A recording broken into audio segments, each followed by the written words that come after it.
ang una niyong gagawin sa pagbubukas ng Kongreso ay para ibasura ang impeachment. Buti sana kung ang pagbobotohan niyo mamaya ay para sa dagdag na sahod, para dagdagan ng budget para sa ayuda at serbisyong panlipunan. Pero ano ang unang pagbobotohan ng mga senador? Protektahan si Sara Duterte. Itong mga senador, itong mga nakaraang araw, galit na galit sa korupsyon sa pamahalaan. Dapat daw imbestigahan ang mga flood control projects. Bakit daw napakaraming kontrata ng mga politiko sa pamahalaan? Lahat yan, walang silbing mga pahayag kung papayagan nyo lang na makatakas sa pananagutan si Sara Duterte. Huwag nyong gamitin ang ating mga batas at alituntunin para patakasin si Sara Duterte at pigilan ang mamamayan sa ating panawagan na ipagtanggol ang katotohanan, ang pananagutan at katarungan. Dapat ang mga senador tumindig para sa katotohanan at katarungan.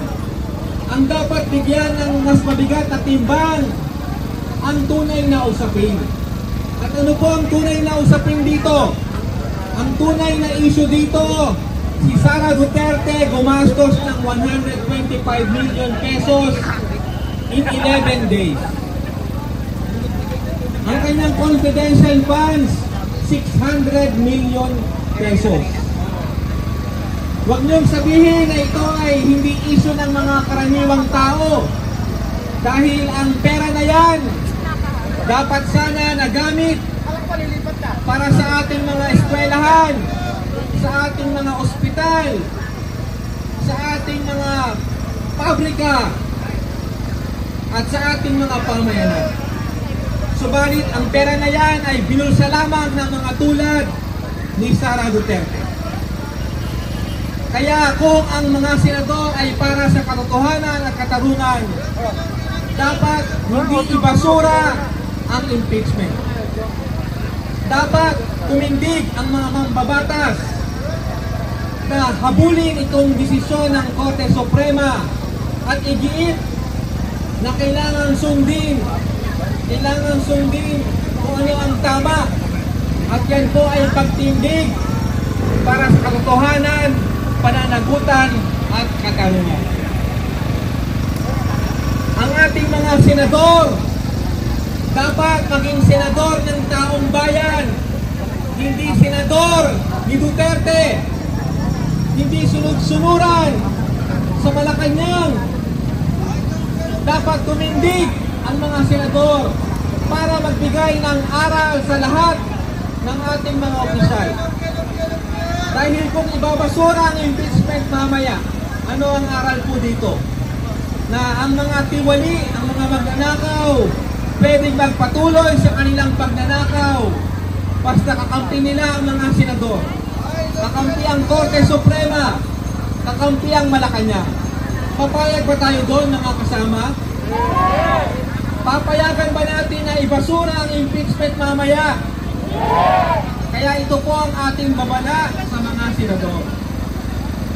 Kapag tinuloy at ibasura ang impeachment, ang katapat po niyan ay galit ng taong bayan.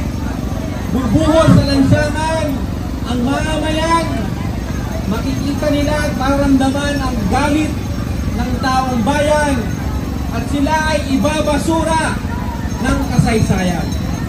Dahil ang mga senador na yan, sila ay makikilala bilang mga senador na kakampi ni Sara Duterte, kakampi ng mga magnanakaw, kakampi ng mga mandarambong.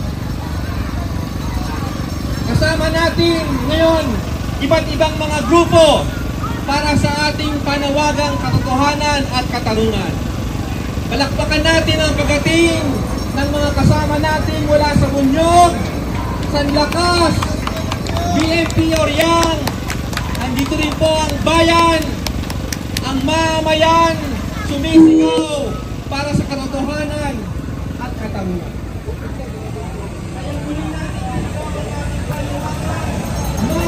Puntahan natin yung bagong dating. Convict Sara now! Ito yung impeachment! Masama ang panahon ngayon kaya kahit Maraming salamat sa inyong pagtulong mula sa bayan. Malinaw ang tingin ng taong bayan. Dalawang pumulso na ang impeachment case laban sa ating presidente na si Sara Duterte. Sa ilang buwan na tuloy-tuloy na pagpagaling ang pagpapagaling sa pagpapagaling ng Kongreso ng Senado. Talo ang taong bayan sa ginagawa nila ito.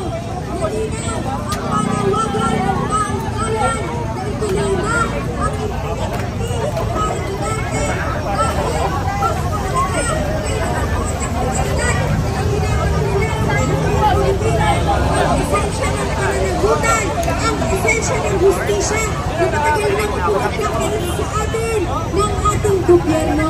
Para sa ating susunod na tagapagsalita, sinatawagan natin si Alina Ligasan mula sa Santugo.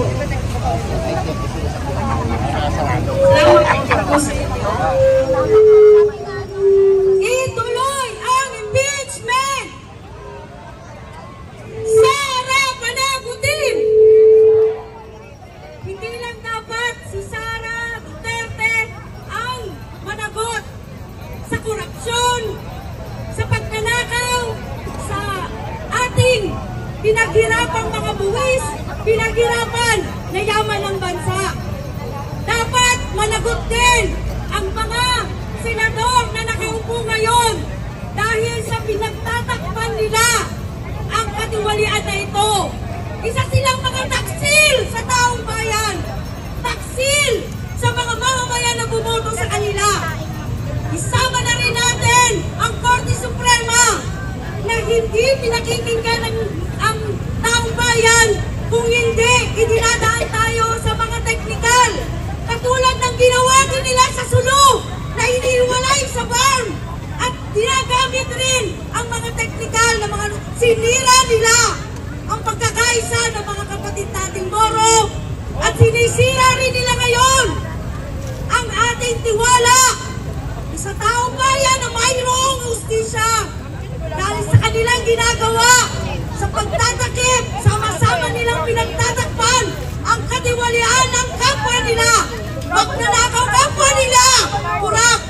Alam natin ano ang nasa likod kung bakit ayaw nila nalitisin si Sara Duterte sapagkat ang confidential funds at intelligence funds na meron si Sara mas doble o triple pa doon kay Marcos at babalik ito sa kanilang lahat.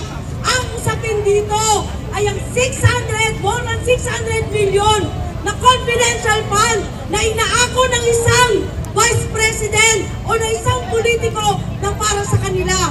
Pera ng taong bayan yun. Pera dapat yun na mapupunta sa mga kasama ninyong mga kabos na kababayan sa Mindanao.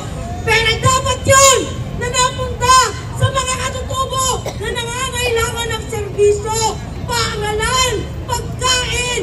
Pera dapat yun ng mga kapatid ninyong Moro na napipilitan na mabuhay sa kahirapan, napipilitang mangibang bansa, makipagsapalaran sa ibang bansa dahil ang laging sinasabi sa atin, walang dagdag na sahod, walang trabaho. Sa Mindanao, pinakapuras pa rin ang mga probinsya na meron sa amin. 612 million na winawagas ng mga politiko para lang sa kanila. Pero tayo, sinasaid ang budget para sa ating serbisyo. Narito kami, ang mga kapatid ninyong Moro at mga katutubo, naniningil sa ginagawang korupsyon, katiwalian, at naniningil sa ginagawa ng Senado na isinasawalang bahala. Ang ginagawa ng taong bayan, ang paniningil ng taong bayan, mga taksil sa taong katatapos lamang ng eleksyon, marami silang mga pinrami sa atin. Taksil sa taong bayan sapagkat pinagtatakpan nila ang katiwalian at korupsyon.